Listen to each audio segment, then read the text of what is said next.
नमस्कार, आयन भारत में आपका बहुत बहुत स्वागत है। आप देखना शुरू कर चुके हैं राष्ट्रपथ विद अर्चना सिंह। आज एक ऐसी खबर बताने जा रही हूं जो खबर आप सुनेंगे तो आपको समझ में आएगा कि सरजी के लिए मुश्किलें कैसे बढ़ने वाली हैं, किस तरह से कांग्रेस पार्टी और आम आदमी पार्टी इंडी अलायंस का हिस्सा होते हुए भी एक दूसरे के लिए मुश्किलें खड़ी कर रही हैं। इसकी एक बानगी तो आपको 2024 के लोकसभा चुनाव में भी दिख गई होगी, लेकिन अब कांग्रेस पार्टी प्रो एक्टिव हो गई है और सरजी इसलिए डर गए हैं।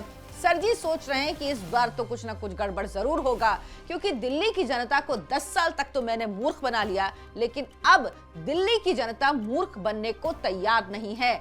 और जो कांग्रेस पार्टी जो इंडी अलायंस में उनके साथ है, उसने भी पूरी तरह कमर कस ली है।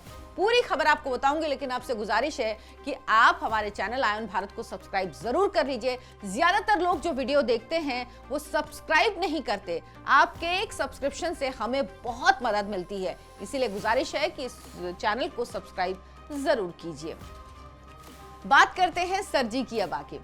दरअसल कांग्रेस ने तय किया है कि वो दिल्ली में दिल्ली न्याय यात्रा निकालेगी। जिस तरह से आपको याद होगा 2024 के चुनाव के पहले राहुल गांधी ने भारत जोड़ो यात्रा निकाली थी, उसके बाद उसका दूसरा सीजन आया भारत जोड़ो न्याय यात्रा। अब उसी का एक मिनी वर्जन निकालने का तय किया है कांग्रेस पार्टी ने, दिल्ली न्याय यात्रा। और जब से इस यात्रा की खबर आई है, सरजी बेचैन है, सरजी परेशान है। सरजी तो मान रहे थे कि कांग्रेस पार्टी तो दिल्ली में खत्म हो चुकी है, कांग्रेस पार्टी तो दिल्ली में कुछ कर नहीं पाएगी, उनका मुकाबला सिर्फ बीजेपी से। और सरजी बीजेपी से ज्यादा कांग्रेस से डरते हैं। क्यों डरते हैं ये आपको इस वीडियो में आगे बताऊंगी। क्यों बीजेपी से ज्यादा उन्हें खतरा कांग्रेस पार्टी से लगता है, जब आप सुनेंगे तो आपको ये सारा चक्रव्यूह समझ में आएगा। लेकिन उससे पहले आपको अगर याद हो 2015 के दिल्ली विधानसभा चुनाव के नतीजे, जिसमें आम आदमी पार्टी को 67 सीट मिली 70 सीटों में से, 70 में से, और कांग्रेस पार्टी 0, बीजेपी को 3 सीटें मिली। उसके बाद 2020 का दिल्ली विधानसभा चुनाव, जिसमें एक बार फिर सरजी की पार्टी को 63 सीटें मिली 70 में से, बीजेपी को 7 और कांग्रेस एक बार फिर 0 पे आउट।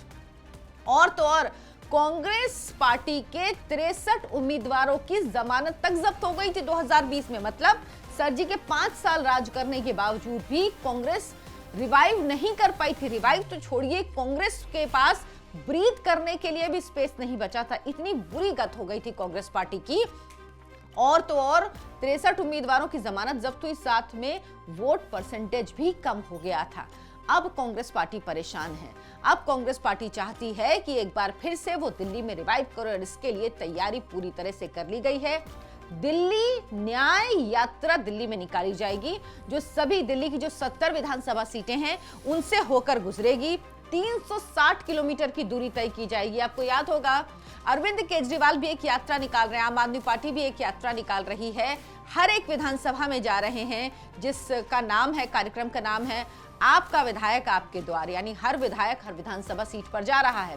लेकिन कांग्रेस पार्टी निकाल रही है दिल्ली न्याय यात्रा। इसकी वजह क्या है? क्योंकि कांग्रेस पार्टी को लगता है कि 53 सीट से 99 सीट जो लोकसभा चुनाव में कांग्रेस पार्टी पहुंची, उसकी वजह राहुल गांधी की भारत जोड़ो यात्रा और फिर भारत जोड़ो न्याय यात्रा है। उनको लगता है कि इन यात्राओं के जरिए ही वो चुनावों में अपनी बढ़त बना सकते हैं। ठीक भी है, हर पार्टी को अधिकार है। अब ये यात्रा कैसे होगी? ये यात्रा 4 फेज में होगी और इसमें छुट्टियां भी होंगी। अब कांग्रेस पार्टी की समस्या यही है, अब यात्राएं निकलती हैं तो उनमें छुट्टियां भी होती हैं। ये सिर्फ राहुल गांधी कांग्रेस पार्टी की यात्रा में हो सकता है, क्योंकि भारत जोड़ो यात्रा में भी आपको याद होगा जब बीच में 24 दिसंबर वाला ये क्रिसमस वीक आया था, तो भाई एलीट क्लास के लोग हैं, क्रिसमस में छुट्टी ली थी उन्होंने। अब इसमें भी 4 फेज में यात्रा होगी, जिसमें छुट्टी रखी जाएगी एक दिन। पहले फेज में चांदनी चौक सहित 16 विधानसभाओं को कवर किया जाएगा। दूसरे फेज 15 नवंबर से शुरू होगा, और ये 5 दिन चलेगा, 20 नवंबर तक चलेगा। इसमें 18 सीटों को कवर किया जाएगा। 22 से 27 नवंबर तक तीसरा फेज चलेगा, इसमें भी 16 विधानसभा सीटों को कवर किया जाएगा। और 29 नवंबर से 4 दिसंबर तक चौथे फेज की यात्रा निकलेगी और इसमें 20 विधानसभा क्षेत्रों को कवर किया जाएगा। इस पूरी यात्रा को आप समझिए। उसके बाद इसके पीछे की पूरी रणनीति आपको समझाऊंगी कि किस तरह से अरविंद केजरीवाल बेचैन हैं इस यात्रा की खबर सुनकर। यात्रा किस तरह की होगी ये जानना बहुत जरूरी है, क्योंकि आप ये समझिए राहुल गांधी कांग्रेस पार्टी किस तरह की यात्रा निकालती है। 20-25 किलोमीटर की दूरी तय करने का लक्ष्य रखा गया है। रोज सुबह 8 बजे से यात्रा शुरू होगी। इसमें बाकायदा लंच ब्रेक होगा, टी ब्रेक होगा, सब कुछ होगा आराम से। और उसके बाद जहां पर इस सभा का समापन होगा, वहां पर जहां पर इस यात्रा का समापन होगा, उस दिन की यात्रा का अंत होगा, वहां पर एक सभा भी होगी और कैंप लगाए जाएंगे। 250 से 300 यात्रियों के रुकने का इंतजाम किया जाएगा। जो 4 चरणों में यात्रा होगी उसमें महत्वपूर्ण क्या है, पहला चरण ही जो है वहां पर चांदनी चौक, मटिया महल, बल्ली मारान, सदर बाजार, मॉडल टाउन, शालीमार बाग, आदर्श नगर, त्रिनगर, वजीरपुर, बुराड़ी, तिमारपुर और बादली जैसे इलाकों में जो ये विधानसभा क्षेत्र हैं वहां पर ये यात्रा पहुंचेगी। इसमें इसकी जो अगुवाई कर रहे हैं वो तो जो कांग्रेस पार्टी के दिल्ली प्रदेश अध्यक्ष हैं वो ही कर रहे हैं, देवेंद्र यादव। लेकिन इस यात्रा में राहुल गांधी शामिल होंगे, प्रियंका गांधी वाड्रा शामिल होंगी। इसके अलावा जो कांग्रेस के अध्यक्ष हैं मल्लिकार्जुन खड़गे, जिन्हें मैं स्टैंप अध्यक्ष कहती हूँ, स्टैंप पेपर अध्यक्ष कहती हूँ, वो भी शामिल होंगे। ये तीनों लोग इस यात्रा में शामिल होंगे। पूरी कोशिश की जा रही है दिल्ली कांग्रेस की तरफ से कि इसमें ये लोग शामिल हो। अब इन क्षेत्रों में क्यों यात्रा का इंतजाम किया गया है, क्योंकि ये मुस्लिम इलाके हैं। ये वो क्षेत्र हैं ज्यादातर जहां पर कांग्रेस पार्टी को पिछली बार बुरी तरह से हार मिली थी। आम आदमी पार्टी ने कांग्रेस पार्टी का इन क्षेत्रों में प्रभाव लगभग खत्म कर दिया था, तो कांग्रेस पार्टी इसीलिए इन क्षेत्रों से इस बार इस यात्रा की शुरुआत कर रही है। ये दरअसल शक्ति प्रदर्शन है। दरअसल कांग्रेस पार्टी बताना चाहती है आम आदमी पार्टी को कि अब हम भी हैं मैदान में। 2 बार कांग्रेस पार्टी की बुरी स्थिति हुई दिल्ली में और इस बार कांग्रेस पार्टी पूरी तैयारी के साथ उतर रही है। राजघाट से न्याय यात्रा की शुरुआत होगी और जो देवेंद्र यादव हैं, जो दिल्ली कांग्रेस के अध्यक्ष हैं, उनका कहना है कि वो बताएंगे लोगों को कि 10 साल में आखिर क्या किया है अरविंद केजरीवाल ने। और सबसे बड़ी बात यही कि जो शराब घोटाला है, जिसमें सरजी पानी पी पी के कहते हैं कि मोदी ने फंसा दिया, बीजेपी ने फंसा दिया, एलजी ने फंसा दिया। दरअसल इसकी शिकायत किसने की थी? इसकी शिकायत की थी कांग्रेस पार्टी के नेता ने।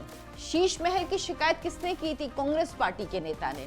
तो कांग्रेस के लोग लगातार अरविंद केजरीवाल को ऊपर निशाना बना रहे हैं, क्योंकि अरविंद केजरीवाल को सिर्फ और सिर्फ किसके वोट मिलते हैं? कांग्रेस पार्टी के वोट। बीजेपी भले ही 2015 या 2020 के चुनाव में ज्यादा सीटें हासिल नहीं कर पाई हो, बुरी स्थिति में रही हो, लेकिन उसका वोट परसेंटेज बहुत ज्यादा नहीं हिला। हुआ क्या, आपको याद होगा 2015 के चुनाव में उसके बाद कांग्रेस पूरी तरह साफ हो गई। और हुआ क्या था, उसके पहले जो चुनाव हुए उसमें जो दिल्ली की मुख्यमंत्री थी शीला दीक्षित, उनको तक अरविंद केजरीवाल ने हरा दिया था। मतलब स्थिति ये हुई थी कि लंबे समय तक दिल्ली की मुख्यमंत्री रहने वाली शीला दीक्षित को भी अरविंद केजरीवाल ने हरा दिया था।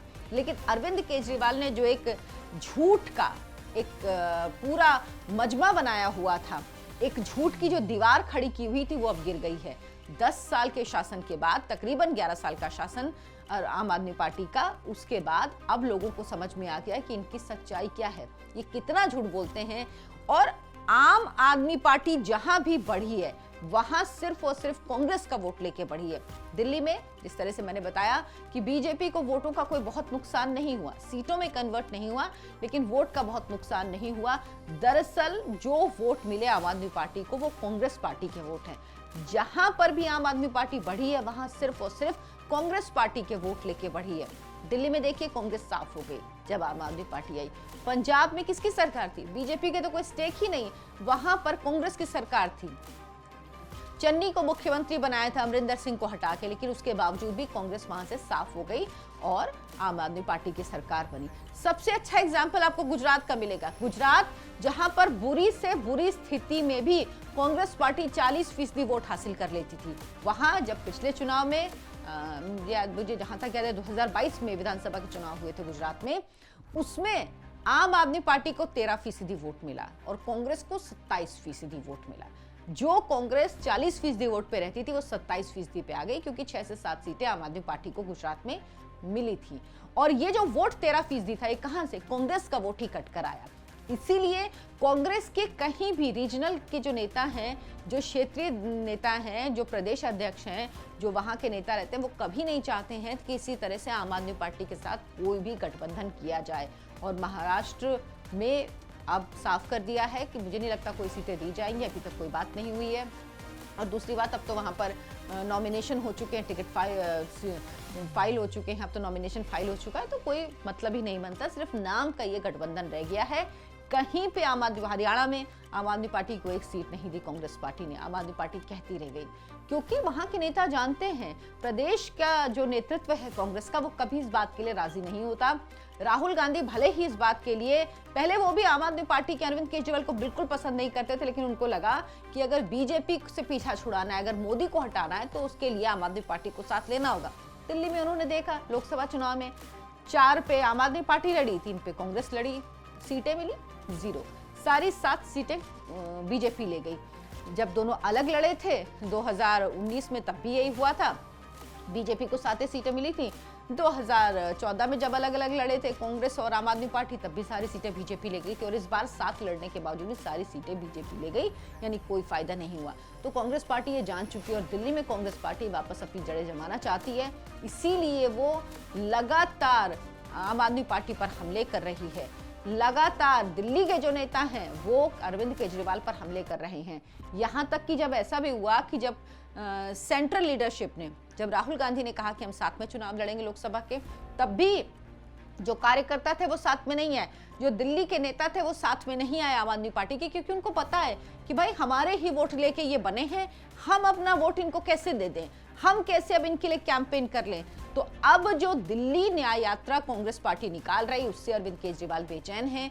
सर जी को लग रहा है कि अभी तक तो बीजेपी से ही लड़ना था, उनको लगता है कि बीजेपी से लड़ेंगे तो जीत जाएंगे, लेकिन अब उनकी लड़ाई दो तरफा है, क्योंकि वोट बटेगा। और जब आम आदमी पार्टी और कांग्रेस जो इस बार दिख रही है कि 2025 का विधानसभा चुनाव दिल्ली का पूरे जोर शोर से, पूरी ताकत के साथ, पूरी तैयारी के साथ लड़ेगी, तो समझ लीजिए घाटा आम आदमी पार्टी को होगा, फायदा बीजेपी होगा। इसलिए बीजेपी ये दो तरफा लड़ाई देख के खुश है। हालांकि राजनीतिक पार्टी सबसे पुरानी पार्टी, तो आप ये नहीं कह सकते कि बीजेपी को फायदा होगा इसलिए कांग्रेस ना लड़े, ऐसा तो हो नहीं सकता। कांग्रेस को भाई अपना वजूद फिर से खड़ा करना है, बचाने के लिए कुछ नहीं बचा, खत्म है वजूद कांग्रेस का दिल्ली में, लेकिन उसको खड़ा करना है, अपना वजूद फिर से बताना है लोगों के, भाई हम भी हैं, हम भी यहाँ पर हैं। इसीलिए कांग्रेस पार्टी पूरे दमखम के साथ चुनाव लड़ रही है, चाहती है राहुल गांधी, प्रियंका वाड्रा, मल्लिकार्जुन खड़गे सब आए इस न्याय यात्रा में, और ये न्याय यात्रा कुछ कुछ भारत जोड़ो यात्रा की तरह ही चले, जिसमें लोगों से मिलते थे, बात करते थे, उनकी बातें सुनते थे, उनकी प्रॉब्लम्स पूछते थे। अब राहुल गांधी कितने दिन आएंगे, प्रियंका गांधी कितने दिन आएंगी और मल्लिकार्जुन खड़गे कितने दिन आएंगे, ये भी पता नहीं है। ये तो जब यात्रा शुरू होगी तब पता चलेगा। वैसे भी राहुल गांधी अपने मर्जी के मालिक हैं, उनको जितने दिन मर्जी होगा, जितने घंटे मर्जी होगा उतने घंटे आएंगे, नहीं मर्जी होगा नहीं आएंगे। लेकिन कांग्रेस की ये अपने रिवाइवल के लिए एक अच्छी पहल है, मैं कहूंगी। कांग्रेस पार्टी जिस तरह से दिल्ली में खत्म हो गई है, इतने लंबे समय तक राज किया दिल्ली में, दिल्ली सरकार में वो रही, दिल्ली में कांग्रेस पार्टी की सरकार रही, वो पार्टी अगर खत्म हो गई तो वाकई कांग्रेस को इस पर पहले ही सोचना चाहिए था। लेकिन ऐसा लग रहा था कि कांग्रेस एकदम, जिसे कहते हैं ना, ढीला छोड़ दिया था उसने, सब एकदम हार मान ली थी, नतमस्तक हो गई थी कि हम आ नहीं सकते। लेकिन अब लग रहा है कांग्रेस पार्टी ने तैयारी की है और इस तैयारी की वजह से सर जी बहुत बेचैन हैं। आप क्या सोचते हैं, क्या दिल्ली की ये न्याय यात्रा जो कांग्रेस पार्टी निकाल रही है, ये क्या अरविंद केजरीवाल को नुकसान पहुंचाएगी? क्या सर जी अब कोई तिकड़म लड़ाएंगे? क्या सर जी कोशिश करेंगे कि अब यहाँ पे दुहाई दी जाए कि भाई हम साथ में हैं इंडिया अलायंस के? हालांकि पहले ही सर जी भी कह चुके हैं कि वो अलग अलग चुनाव लड़ेंगे और कांग्रेस पार्टी भी अलग ही चुनाव लड़ेगी, ये बिल्कुल तय है। तो ये कैसा गठबंधन है समझ में नहीं आता, जो साथ भी हैं और साथ नहीं भी हैं। आपको वीडियो पसंद आया तो लाइक करें, शेयर करें, चैनल को सब्सक्राइब जरूर कर लें। धन्यवाद, नमस्कार।